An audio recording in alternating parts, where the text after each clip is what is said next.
In questo video vorrei parlarvi di cosa accomuna Kandi Technologies, Lordstown Motors e Nikola Corporation. Ciao a tutti ragazzi e bentornati in questo nuovo video. Oggi vorrei parlarvi di queste tre compagnie, ma non nel solito modo. Ma prima di cominciare non scordatevi di mettere già un mi piace e iscrivervi al canale che farebbe vedere questo video a molte più persone. Grazie mille. Dunque, quello che accomuna queste tre compagnie è un fondo di investimento che si basa principalmente sulla vendita allo scoperto, ovvero sulla possibilità che il prezzo delle azioni di queste compagnie possa scendere. Il nome di questo fondo di investimento è Hindenburg Research. Hindenburg proprio come il disastro che nel 1937 vide il dirigibile Hindenburg prendere fuoco e uccidere diverse persone. Questo disastro, secondo l'amministratore delegato Nate Anderson, era un disastro completamente evitabile e un errore prettamente umano. Perciò decise di chiamare il proprio fondo di investimento Hindenburg Research, come ho già detto. Questo fondo di investimenti è diventato particolarmente famoso per aver smascherato diverse frodi da parte di compagnie quotate sul mercato azionario, tra cui, come ho detto prima, possiamo contare Kandi Technologies, Lordstown Motors e Nikola Corporation. Non c'è da dimenticarsi che questo fondo di investimento punta al ribasso delle azioni di queste compagnie, ma fino ad oggi le compagnie tirate in ballo da Hindenburg Research lo sono state per le pratiche che avrebbero portato alla frode di un potenziale cliente. Dico potenziale per lo più per il fatto che almeno due delle compagnie di cui andremo a parlare non hanno venduto un singolo esemplare dei propri prodotti e probabilmente mai lo faranno. Normalmente quando parlo delle aziende parto dalla sua storia, dall'amministratore delegato.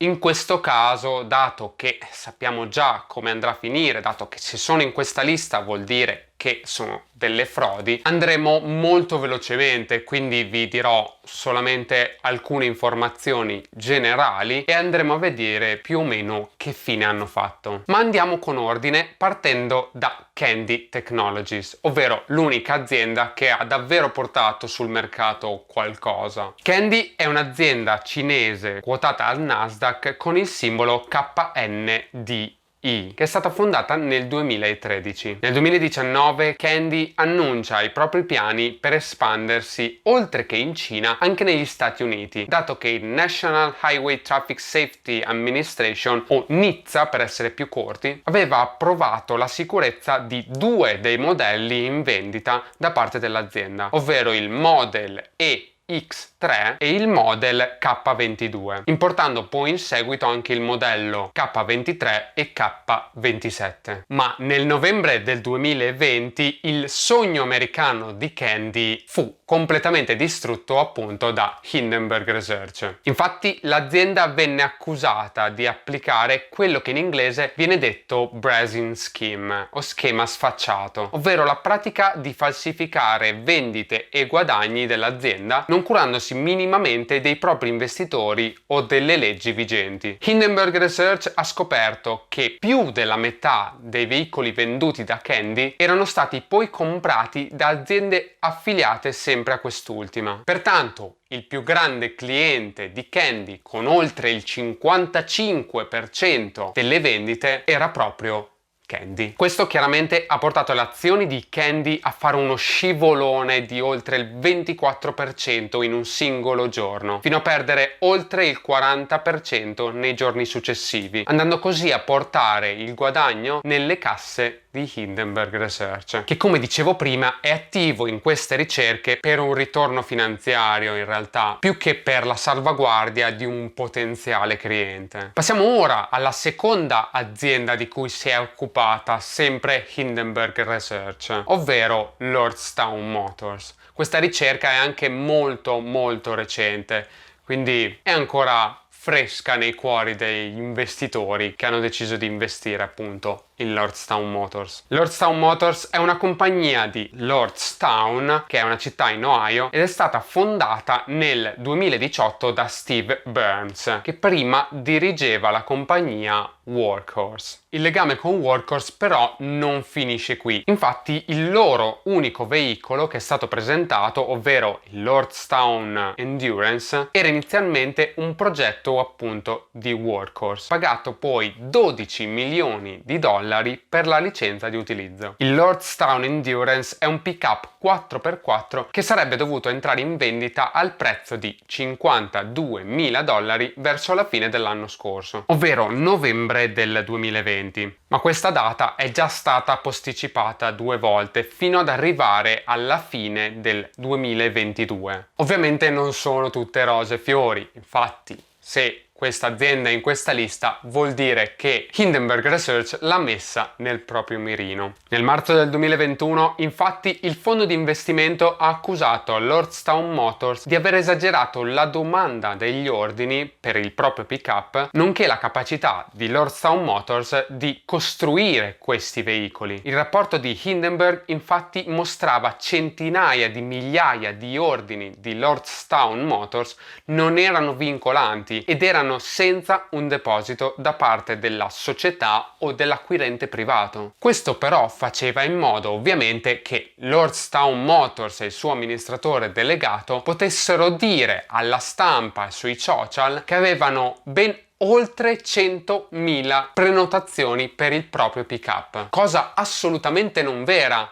Infatti non c'era una vera e propria base per dire ok, ho messo il deposito per comprare questo pick-up, quindi lo compro sicuramente. È molto semplice fare i numeri così. Inoltre il rapporto di Hindenburg riportava che secondo i loro dati non vedremo un veicolo marcato Lordstown nei prossimi 3-4 anni, e che uno dei pochissimi veicoli di prova che avevano nella loro fabbrica prese fuoco proprio durante un test a causa di un errore umano, distruggendo così il veicolo. A ottobre del 2020 Lordstown si è quotata al Nasdaq grazie a una Special Purpose Acquisition Company, o SPAC, con il nome di RIDE, e dai suoi picchi di febbraio 2021 è scesa di oltre il 70%, mettendo così a repentaglio anche la possibilità di vedere un prodotto marcato Lordstown Motors. La prossima casa costruttrice, se si può chiamare tale, è quella che ha fatto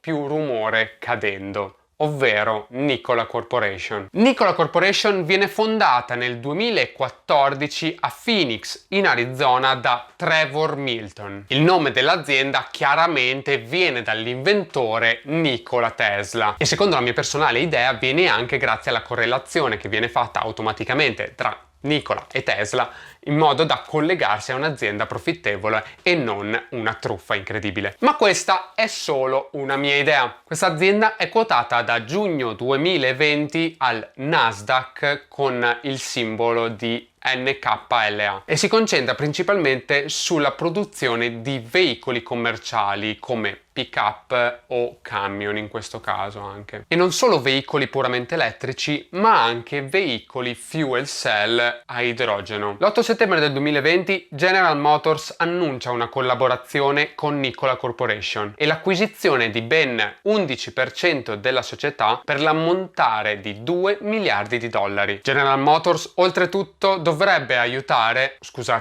avrebbe dovuto aiutare Nikola a creare il proprio pick-up, ovvero il Badger, e fornire delle fuel cell per i motori a idrogeno. Dopo questo annuncio, in un singolo giorno, le azioni di Nikola vedono una crescita di ben il 50%. Ma solo 2 giorni dopo, ovvero il 10 settembre del 2020, entrò in gioco proprio Hindenburg Research. L'introduzione della ricerca di Hindenburg Research fatta su Nikola è questa. Oggi vi sveliamo perché Nikola è un'intricata frode costruita su dozzine di bugie in tutto l'arco della carriera da amministratore delegato di Trevor Milton. Hindenburg Research infatti accusa sia l'azienda Nikola Corporation che il suo amministratore delegato Trevor Milton di aver mentito in svariati temi riguardo l'azienda, portando così la valutazione dell'azienda fino a 20 miliardi di dollari. Una delle accuse che ha avuto più risonanza rispetto alle altre è sicuramente quella che riguarda il video Nikola One in Motion o Nikola One in movimento. Il problema di questo video è che questo camion, ovvero il Nikola One, si muove davvero, fa le curve, fa le sue cose normalmente, niente di troppo speciale. Peccato che dalle ricerche di Hindenburg Research si scopre che questo mezzo non era in grado di muoversi da solo. Infatti era stato trasportato in cima a una collina per poi, per inerzia, andare a muoversi in discesa, mentendo completamente sulla fruibilità di questo veicolo. Un'altra delle accuse che veniva fatta a Trevor Milton è che dichiarava che Nikola Corporation creava i propri componenti in casa, quando in realtà dei video fatti dentro la fabbrica dimostravano che questi componenti erano stati comprati da un'azienda esterna e poi in seguito ricoperti di nastro adesivo per non far riconoscere la marca originale. Ecco, questi erano solamente due esempi di tutto quello che c'è scritto sulla ricerca fatta da Hindenburg Research, che in realtà va avanti per pagine e pagine, passando da pannelli solari a ricerche sull'idrogeno a design del camion in sé, svelando così la quantità di bugie dette dall'azienda e in particolare da Trevor Milton, suo amministratore delegato. Chiaramente tutte queste accuse, poi rivelatesi anche vere, hanno portato un'inchiesta del SEC o Security Exchange Commission, che in pratica è un ente che regola il mercato azionario americano. Pertanto, se le azioni Nikola Corporation, dopo la collaborazione annunciata con General Motors, erano salite del ben 50%, arrivando così ai massimi storici per l'azienda, ad oggi è scesa di ben l'80% e oltre in realtà. Come tutti sappiamo, il mondo delle auto elettriche e della mobilità elettrica in generale è salito in modo esponenziale nel 2020 e quindi queste aziende sono quasi il prodotto di scarto di questa crescita. È chiaro che non tutte le aziende produttrici di auto elettriche possono vincere o anche solo restare nel mercato, perché si parla di un mondo molto competitivo e che richiede molti soldi e molti sforzi. Pertanto vorrei finire con una delle citazioni che Elon Musk dice di più, ovvero: è facile creare un prototipo, il difficile è ricrearlo in scala. E anche questo video è arrivato alla fine. Fatemi sapere con un commento qua sotto se conoscevate già queste aziende e queste storie, e non dimenticatevi di mettere un mi piace e iscrivervi al canale, che mi farebbe davvero tanto piacere, e noi ci vediamo in un prossimo video. Grazie mille.